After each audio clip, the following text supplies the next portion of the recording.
Express செய்திகளை பார்க்கலாம். பொதுத்துறை வங்கிகளை சேர்ந்த ஊழியர்கள் நாளை நாடு தழுவிய வேலைநிறுத்த போராட்டத்தில் ஈடுபட உள்ளதால் வங்கி சேவைகள் பாதிக்கப்பட உள்ளது. 9 பொதுத்துறை வங்கி சங்கங்களின் கூட்டமைப்பு சார்பில் நடைபெறும் இந்த போராட்டத்தில் 10 லட்சம் வங்கி ஊழியர்கள் மற்றும் அதிகாரிகள் பங்கேற்கின்றனர். இதனால் தமிழகத்தில் 10,000க்கும் மேற்பட்ட வங்கி கிளைகளில் பணிகள் வெகுவாக பாதிக்கப்படும் என தெரிகிறது. UFBI என்னும் வங்கி ஊழியர் சங்கங்களின் ஐக்கிய கூட்டமைப்பு பல்வேறு கோரிக்கைகளை வலியுறுத்தி ஒருநாள் வேலைநிறுத்த போராட்டத்தில் ஈடுபட போவதாக ஏற்கனவே அறிவித்துள்ளது. வங்கிகளை தனியார்மயமாக்கும் முயற்சிக்கு கண்டனம், வாரத்தில் 5 நாட்கள் மட்டுமே வேலை உள்ளிட்ட கோரிக்கைகளை வலியுறுத்தி இந்த போராட்டம் நடைபெற உள்ளது. முதலமைச்சர் எடப்பாடி பழனிசாமி பிரதமர் நரேந்திர மோடியை சந்திப்பதற்காக டெல்லிக்கு சென்று சேர்ந்துள்ளார். மருத்துவ படிப்பு மாணவர் சேர்க்கைக்கு தேசிய அளவிலான நீட் நுழைவுத் தேர்வில் இருந்து தமிழகத்திற்கு விலக்களிக்க கோரி சட்டப்பேரவையில் மசோதா நிறைவேற்றப்பட்டு குடியரசுத் தலைவரின் ஒப்புதலுக்கு அனுப்பி வைக்கப்பட்டுள்ளது. இந்த மசோதாவிற்கு ஒப்புதல் அளிக்க கோரியும், காவிரியின் குறுக்கே கர்நாடகம் அணை கட்டுவதை தடுத்து நிறுத்த கோரியும், வர்தா புயலால் ஏற்பட்டுள்ள பாதிப்புகளை சீரமைப்பதற்கு நிதியுதவி கோரியும் பிரதமர் மோடியிடம் முதலமைச்சர் எடப்பாடி பழனிசாமி வலியுறுத்த உள்ளார். இதற்காக சென்னையில் இருந்து விமானத்தில் சென்ற அவர் டெல்லி சென்றடைந்தார். முதலமைச்சர் பழனிசாமியுடன் தமிழக அரசின் உயர் அதிகாரிகளும் டெல்லி சென்றுள்ளனர். திருச்செந்தூர் அருகே மணப்பாட்டில் சுற்றுலா பயணிகள் சென்ற படகு கடலில் கவிழ்ந்ததில் 9 பேர் நீரில் மூழ்கி உயிரிழந்தனர். திருச்செந்தூர் அருகே உள்ள மணப்பாடு சுற்றுலா தலத்தில் இந்த விபத்து நிகழ்ந்துள்ளது. திருச்சி உள்ளிட்ட பல்வேறு பகுதிகளைச் சேர்ந்த சுற்றுலா பயணிகள் சுமார் 30 பேர் ஞாயிற்றுக்கிழமை மாலை ஒரே படகில் பயணம் செய்துள்ளனர். மணப்பாட்டைச் சேர்ந்த மீனவர் செல்வம் என்பவருக்கு சொந்தமான அந்த படகில் 7 பேர் மட்டுமே செல்ல முடியும் என்ற நிலையில் சுமார் 30 பேர் பயணம் செய்ததாக கூறப்படுகிறது. அதிக நபர்கள் ஏறிய நிலையில் படகு புறப்பட்ட சில நிமிடங்களிலேயே கடலில் மூழ்கியுள்ளது.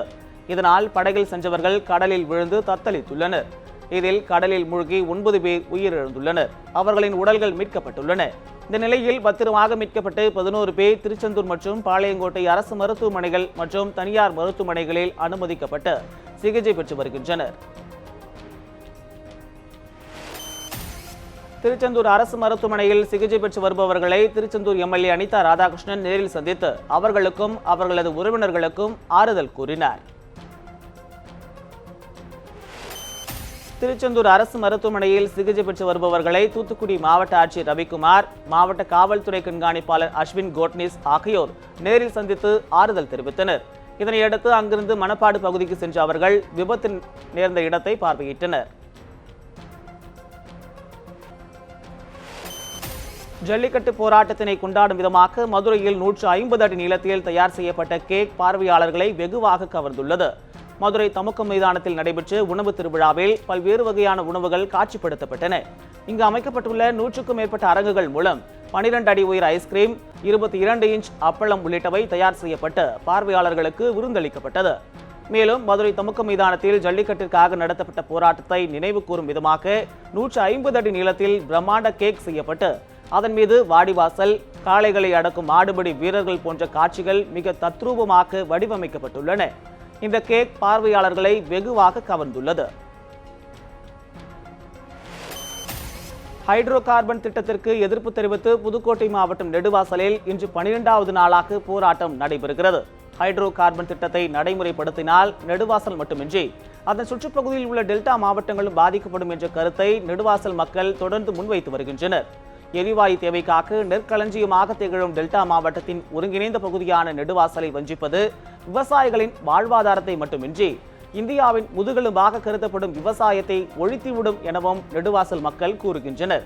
தமிழகத்தின் பல்வேறு பகுதிகளில் இருந்தும் நெடுவாசலுக்கு வந்துள்ள இளைஞர்களும் கல்லூரி மாணவர்களும் போராட்டத்தில் இணைந்துள்ளனர். ஜல்லிக்கட்டிற்காக ஒன்று கூடிய தாங்கள் தற்போது விவசாயிகளின் நலன்களுக்காக ஒன்று திரண்டுள்ளதாக அவர்கள் கூறுகின்றனர். இதனிடையே நெடுவாசல் ஹைட்ரோ கார்பன் திட்டத்தை தடுத்து நிறுத்த கோரி முதலமைச்சர் எடப்பாடி பழனிசாமியை மார்ச் 1ஆம் தேதி போராட்டக் குழுவினர் சந்தித்து பேச சென்னை வரவுள்ளனர். இதனிடையே ஹைட்ரோ கார்பன் திட்டத்தால் விவசாயமும் சுற்றுச்சூழலும் கடுமையாக பாதிக்கப்படும் என அரசியல் தலைவர்களும் திரையுலக பிரபலங்களும் கருத்து தெரிவித்துள்ளனர். கிழக்கு கடற்கரை சாலையில் அத்துமீறி கார் ரேஸில் ஈடுபட்டு 10 சொகுசு கார்களை போலீசார் பறிமுதல் செய்துள்ளனர். சென்னை புதுச்சேரி இடையிலான கிழக்கு கடற்கரை சாலையில் 10க்கும் மேற்பட்ட சொகுசு கார்கள் பந்தயத்தில் ஈடுபட்டதாக கூறப்படுகிறது. அப்போது அக்கரை அருகே வாகன சோதனையில் ஈடுபட்டிருந்த போக்குவரத்து ஆய்வாளர் சவுந்தரராஜனை மோதிவிட்டு ஒரு கார் தப்பி சென்றது. இதனைத் தொடர்ந்து போலீசார் உஷார்படுத்தப்பட்டு அந்த காரையும் அதன் பின்னால் அதிவேகத்தில் சென்ற அனைத்து கார்களையும் உத்தண்டி சுங்கச்சாவடி அருகே தடுத்து நிறுத்தி பறிமுதல் செய்தனர். காரை ஓட்டி வந்தவர்களிடம் விசாரணை நடத்திய போலீசார் அதிவேகமாக காரை ஓட்டியதாக அவர்கள் மீது வழக்கு பதிவு செய்தனர். கார் ரேஸ் குறித்து போக்குவரத்து மற்றும் சட்டம் ஒழுங்கு போலீசார் விசாரணை நடத்தி வந்த நிலையில் அங்கு வந்த தொழிலதிபர் ஒருவர் கார்களை விடுவிக்க கோரி நீலாங்கரை சட்டம் ஒழுங்கு துணை ஆணையரிடம் வாக்குவாதத்தில் ஈடுபட்டார். இதனால் அப்பகுதியில் சிறிது நேரம் பரபரப்பு ஏற்பட்டது.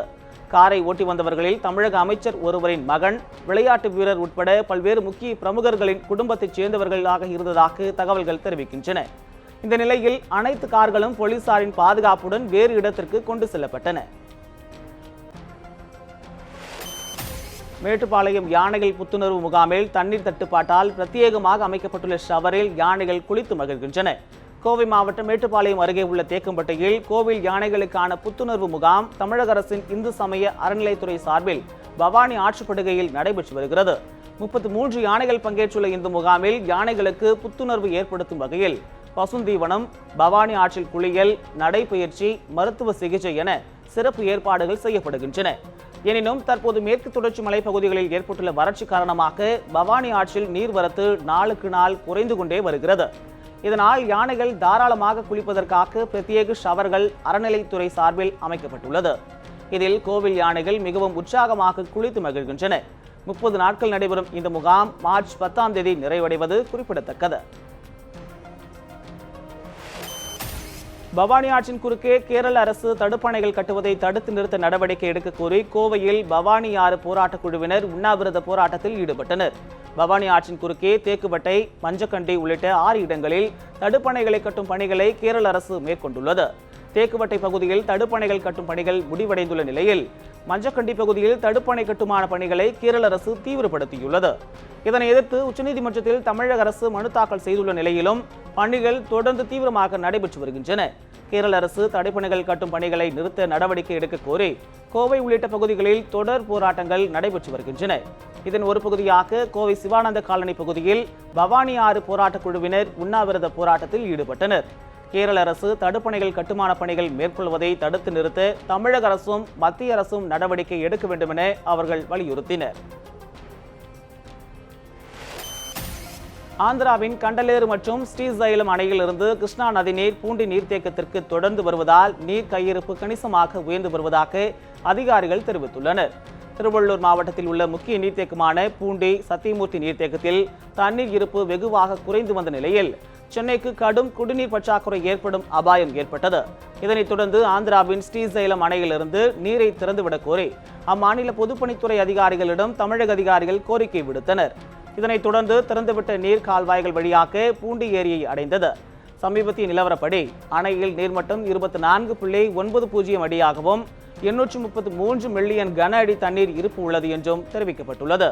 பூண்டியிலிருந்து வினாடிக்கு 380 கன அடி நீரும், சென்னை குடிநீருக்கு பேபி கால்வாயில் வினாடிக்கு 10 கன அடி வீதம் தண்ணீரும் திறந்துவிடப்படுகிறது. தேனி மாவட்டம் லோயர் கேம்ப் முதல் வைகை அணை வரை வேப்பம் விதை பந்து தூவும் நிகழ்ச்சி நடைபெற்றது. மழை மற்றும் மரங்களை பேணி காக்கும் வகையில் நம் பண்டைய கால முறையான விதைகளை மண்பந்துகளின் மூலம் அதிக அளவில் நட வேண்டும் என்ற முயற்சியில் தென்னிந்திய ஃபார்வர்ட் பிளாக் கட்சியின் சார்பாக முடிவு செய்யப்பட்டது.